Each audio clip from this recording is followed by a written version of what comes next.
Wow, ನೋಡಿ ಸ್ನೇಹಿತರೆ, ಎಷ್ಟು ಗರಿಗರಿಯಾಗಿ ಬಂದಿದೆ ಆರ್ಗಾನಿಕ್ ಕಡಲೆ ಬರ್ಫಿ.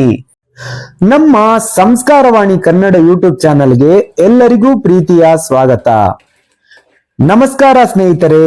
ಮನೆಯಲ್ಲಿ ತುಂಬಾ ಸುಲಭವಾಗಿ ಶುದ್ಧವಾದ ಆರ್ಗಾನಿಕ್ ಬೆಲ್ಲ ಬಳಸಿ ಅಂಗಡಿಯಲ್ಲಿ ಸಿಗುವ ಬರ್ಫಿಗಿಂತಲೂ ಹೆಚ್ಚು ರುಚಿಯಾದ ಗರಿಗರಿಯಾಗಿ ಕರಗುವ ಕಡಲೆ ಬರ್ಫಿ ಹೇಗೆ ಮಾಡುವುದು ಎಂದು ಇಂದು ನೋಡೋಣ. ಈ ಬರ್ಫಿ ಒಮ್ಮೆ ತಿಂದರೆ ಮತ್ತೆ ಮತ್ತೆ ತಿನ್ನಬೇಕೆನಿಸುತ್ತದೆ. ಹಾಗಾದರೆ ವಿಡಿಯೋವನ್ನು ಕೊನೆವರೆಗೂ ನೋಡಿ. ಅರ್ಧ ಕೆಜಿ ಕಡಲೆ ಬೀಜವನ್ನು ಕ್ಲೀನ್ ಮಾಡಿಕೊಂಡು ಹದವಾಗಿ ಹುರಿದುಕೊಳ್ಳಬೇಕು. ಅದು ಸೀದರೆ ಕಹಿಯಾಗುತ್ತದೆ. ಆದ್ದರಿಂದ ಎಳ್ಳನ್ನು ಒಂದು 50 ಗ್ರಾಂ ಅಷ್ಟು ಹುರಿದುಕೊಳ್ಳಬೇಕು. ಅದು ಹದವಾಗಿರಬೇಕು. ಕಡಲೆ ಬೀಜವನ್ನು ಆರಿಸಿಕೊಳ್ಳಬೇಕು. ಆರಿಸಿಕೊಂಡಾಗ ಮಾತ್ರ ಸಿಪ್ಪೆ ಕ್ಲೀನ್ ಆಗಿ ಬರುತ್ತದೆ. ನಂತರ ಆರ್ಗಾನಿಕ್ ಬೆಲ್ಲವನ್ನು ಅರ್ಧ ಕೆಜಿ ತೆಗೆದುಕೊಂಡಿದ್ದೇವೆ. ಬೆಲ್ಲವನ್ನು ಪುಡಿ ಮಾಡಿಟ್ಟುಕೊಂಡಿದ್ದೇವೆ. ಇಲ್ಲಾಂದ್ರೆ ಕರಗೋದು ಲೇಟ್ ಆಗುತ್ತದೆ. ಆದ್ದರಿಂದ ಕಡಲೆ ಬೀಜ ರೆಡಿ ಆಯಿತು. ನೀಟಾಗಿ ಕ್ಲೀನ್ ಮಾಡಿದ್ದೇವೆ. ಎಲ್ಲ ಮನೆಯಲ್ಲೇ ಸಿಗುವ ಸಾಮಗ್ರಿಗಳು. ಇದಕ್ಕಾಗಿ ಹೆಚ್ಚು ಶ್ರಮ ಪಡಬೇಕಾಗಿಲ್ಲ. ನೋಡಿ, ಎಳ್ಳನ್ನು ಹುರಿದುಕೊಂಡಿದ್ದೇವೆ. ಫ್ಲೇವರ್ಗಾಗಿ ಒಂದು 8 ರಿಂದ 10 ಏಲಕ್ಕಿಯನ್ನ ಕುಟ್ಟಿ ಪುಡಿ ಮಾಡಿಟ್ಟುಕೊಳ್ಳಬೇಕು. ನಂತರ ಬಾಣಲೆಯಲ್ಲಿ ಚೂರೇ ಚೂರು ನೀರು ಹಾಕಿಕೊಂಡು ನಂತರ ಕುಟ್ಟಿರುವಂತಹ ಬೆಲ್ಲವನ್ನು ಅದಕ್ಕೆ ಹಾಕಬೇಕು. ಅದು ಸ್ವಲ್ಪ ಸ್ವಲ್ಪವೇ ಕರಗುತ್ತದೆ.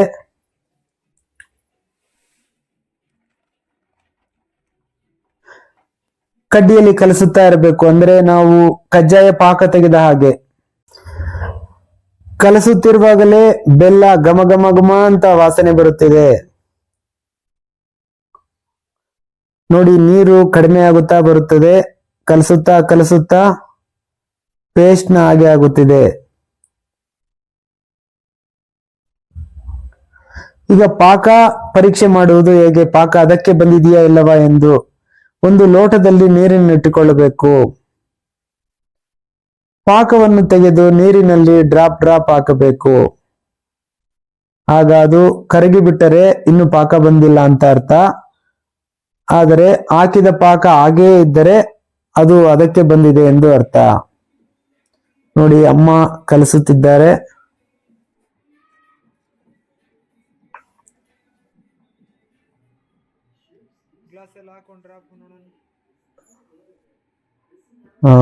ಪಾಕಕ್ಕೆ ಬಂದಿದೆ. ಆಗಿದೆ ನೋಡಿ. ಎಲ್ಲ 5 ನಿಮಿಷದಲ್ಲೇ ಆಗುತ್ತದೆ. ಇದು ಹೆಚ್ಚು ಸಮಯ ತೆಗೆದುಕೊಳ್ಳುವುದಿಲ್ಲ. ಈಗ ಹುರಿದ ಕಡಲೆ ಬೀಜವನ್ನು ಪಾಕದಲ್ಲಿ ಹಾಕಿ ಮಿಶ್ರಣ ಮಾಡಬೇಕು. ಹಾಗೆಯೇ ಅದರ ಜೊತೆ ಹುರಿದ ಎಳ್ಳನ್ನು ಹಾಕಬೇಕು. ಏಲಕ್ಕಿಯನ್ನು ಅದರಲ್ಲೇ ಹಾಕಿ ಬಿಡಬೇಕು. ಈಗ ಕಲಸುತ್ತಾ ಕಲಸುತ್ತಾ ಕಲಸುತ್ತಾ ನೋಡಿ, ಕಡಲೆ ಬೀಜ ಫ್ಲೇವರ್ ರೆಡಿ ಆಗುತ್ತಿದೆ. ಈಗ ನಾವು ತಟ್ಟೆಯಲ್ಲಿ ಲೈಟ್ ಆಗಿ ತುಪ್ಪ ಸವರಿ ಇಟ್ಟುಕೊಳ್ಳಬೇಕು. ಏಕೆಂದರೆ ಪಾಕ ಕೆಳಗಡೆ ಹಿಡಿದುಕೊಂಡರೆ ಬರ್ಫಿ ಬರುವುದಿಲ್ಲ ತಟ್ಟೆಯಿಂದ.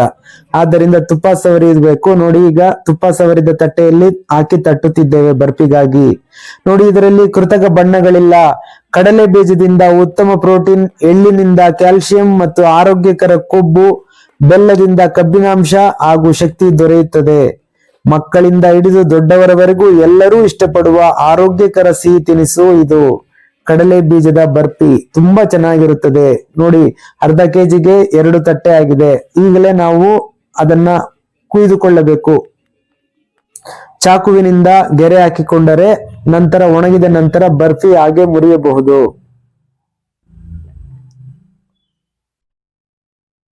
ಈ ರೆಸಿಪಿ ನಿಮಗೆ ಇಷ್ಟವಾದರೆ ವಿಡಿಯೋಗೆ ಒಂದು ಲೈಕ್ ಮಾಡಿ, ನಿಮ್ಮ ಸ್ನೇಹಿತರು ಮತ್ತು ಕುಟುಂಬದವರ ಜೊತೆ ಶೇರ್ ಮಾಡಿ. ನಮ್ಮ ಚಾನೆಲ್ಗೆ ಹೊಸದಾಗಿ ಬಂದಿದ್ದರೆ ತಪ್ಪದೆ ಸಬ್ಸ್ಕ್ರೈಬ್ ಮಾಡಿ. ವಿಡಿಯೋ ನೋಡಿದ ಎಲ್ಲರಿಗೂ ಧನ್ಯವಾದಗಳು. ಸಮಸ್ತ ಲೋಕ ಸುಖಿನೋ ಭವಂತು.